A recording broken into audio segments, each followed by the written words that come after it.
So this week on Scam of the Week, the media has had a full-blown meltdown. From defamation defeats to leadership takedowns to tax tantrums that only affect the 1%, and Sky News commentators running scared from the new Fifth Estate.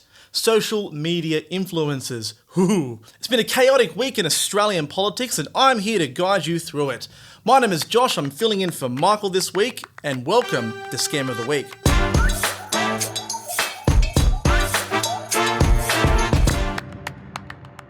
So Australia's most decorated living soldier has lost his defamation appeal.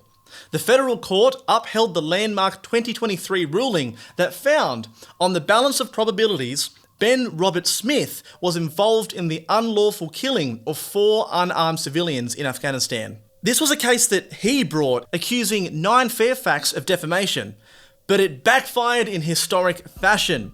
Other SAS soldiers, including Andrew Hastie, testified against him. Lunch boxes of evidence were literally dug up from his backyard, and now, after losing twice, he's on the hook for more than $25 million in legal costs. Once hailed as a national hero, Robert Smith still attends Anzac Day events and even attended the Queen's funeral. His myth lives on in certain circles, even as the evidence piles up against him. Meanwhile, the only person in jail connected to Australia's war crimes in Afghanistan is David McBride, the whistleblower who exposed them. It is now past the 1-year anniversary since David McBride has been locked up, and we are still waiting on appeal. So Kerry Stokes, who bankrolled Ben Robert Smith's legal case, and even gave him a job at Seven, now faces questions of his own. Will he be the one that foots the $25 million bill, or is he going to leave Ben out to dry? It wasn't just a court loss, it was a window into Australia's ongoing reluctance to confront the reality of its war legacy. And so far, the only justice served have come through the civil courts. So, in other news, yes, I know we are sick and tired of hearing about the election, but I promise this one's a good one. After the coalition's record wipeout in the election, the Murdoch media chorus didn't just turn on their new leader, Sussan Ley. They're actually going after the voters, the voting system, Labor, Greens, the Teals, and basically just reality itself. The Liberal Party hasn't even finished counting its losses before the Murdoch machine went full Mean Girls, with Sky News commentators like Rita Panahi branding Sussan Ley as Malcolm Turnbull in a skirt, a mere seat warmer. She also told colleagues that the Liberal Party must respect modern Australia, reflect modern Australia, and represent modern Australia. Sounds like Malcolm Turnbull in a skirt. Now, she's not even 2 weeks into the job, but her crime is not being hard enough on the culture warrior front. Now, that's a big no-no in the Murdoch handbook. And it didn't stop there. Andrew Bolt declared that the voters are wrong. And that's verbatim, I am not making that up, because apparently democracy only counts when the right wing wins. Then came the outrage over preferential voting, with Murdoch and outlets like 3AW moaning that if we just got rid of the Australian system and replaced it with America's, the coalition may have saved like 13 seats, including Peter Dutton's. And basing our system off America is the thing that we want to do right now. But look, here's the twist, right? Preferential voting was introduced by Billy Hughes in 1918 to help the Country Party, which is now the National Party, to help avoid splitting the anti-Labor vote, because Labor candidates were able to win on minority votes. And now they want to rewrite the rules and punish any leader, like Ley, who dares stray away from the culture war script. Instead of asking the question why the Libs crashed out so hard, they blamed the system, introduced by a Conservative Prime Minister. And look, here's one of the most cooked takes of it all. Peter Credlin insisted the coalition lost because they weren't right-wing enough. Not enough culture wars, not enough division, just too moderate. Orwell would have been impressed. Meanwhile, Sky's Shari Markson was out there saying Jacinta Price is more talented than the remaining Liberal MPs in the lower house. I mean, maybe she's not wrong on that one, but pretty crazy stuff. Rather than support the first female Liberal leader in its history, News Corp unleashed a cold-blooded takedown on Sussan Ley. Now, why is this? Because Ley might pull the party closer to the centre, and that's bad news for big business if your big business is outrage. So to recap, the voters chose wrong, the system is unfair, the solution is more polarisation, and there's not analysis, there's a deflection scam. For Sussan Ley, surviving Peter Dutton was one thing, but surviving Murdoch's ideological loyalty test may be a whole different battle. We're going to wait to see. Now, while News Corp is still trying to shape the narrative from its death throes of an old system, a new type of voice is rising from the grassroots, with a very different take on power and media. Now this week, Cheek Media co-founder Hannah Ferguson took to the National Press Club and did not hold back. In a landmark speech, she called out the chokehold a few media giants have on Australia's public narrative.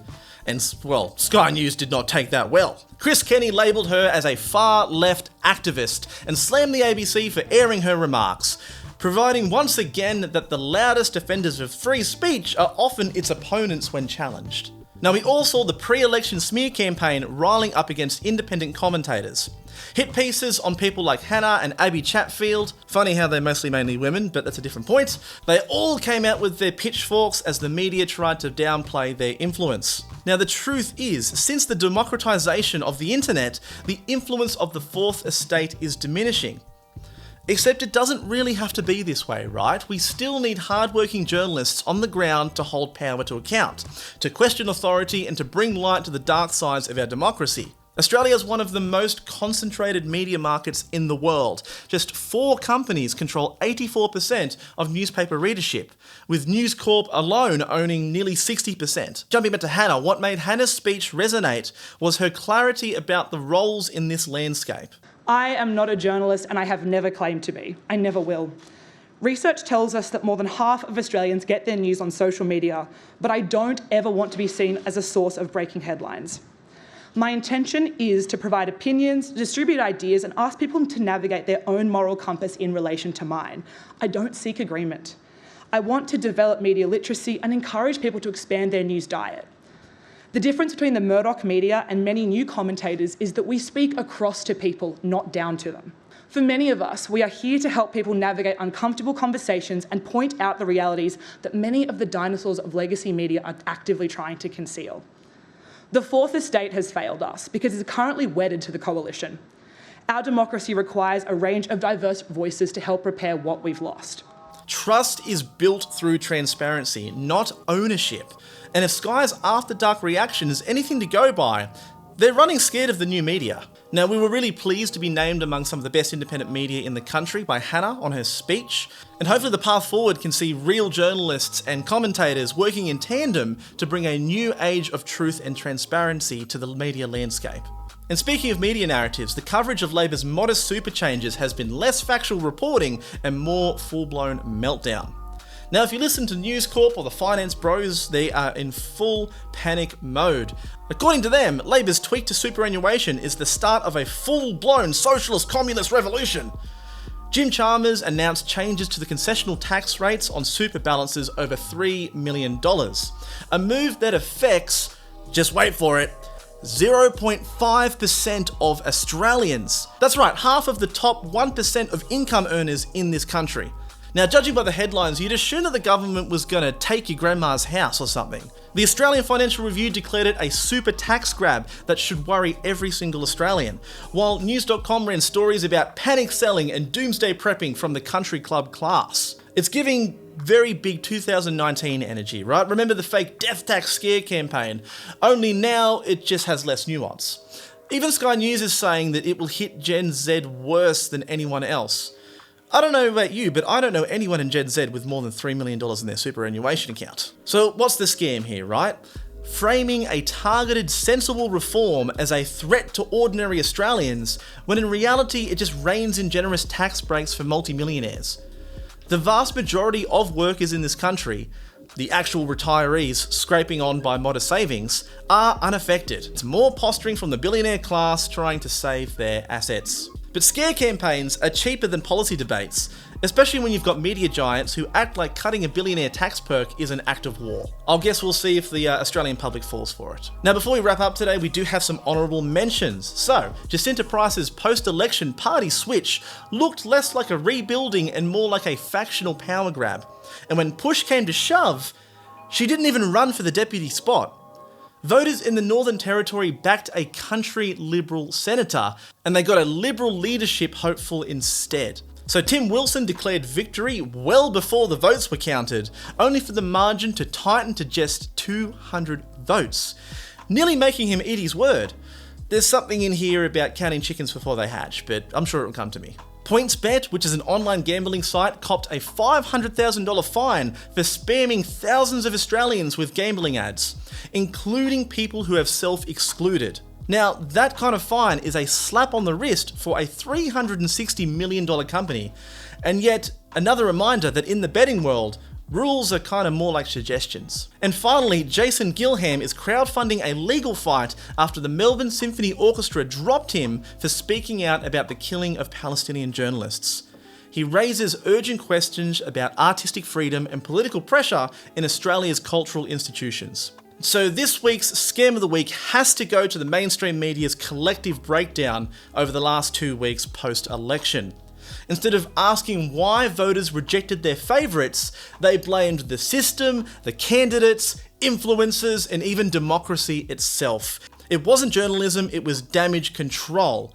And where the story doesn't go their way, they try to rewrite it. Now, with 90 plus seats for Labor and the Libs barely hanging on to 40, Sky News and the usual suspects twisting things around to suit their prophecy is a scam worth watching. Not because they're necessarily good at their job, but because it's actually really funny. Thank you so much for watching Scam of the Week. My name is Josh and I've been filling in here for Michael. If you'd like to support what we do, you can find us over on Patreon, where we are 100% community funded. We've got no corporate backers, no advertisements, just independent journalism made possible by you guys.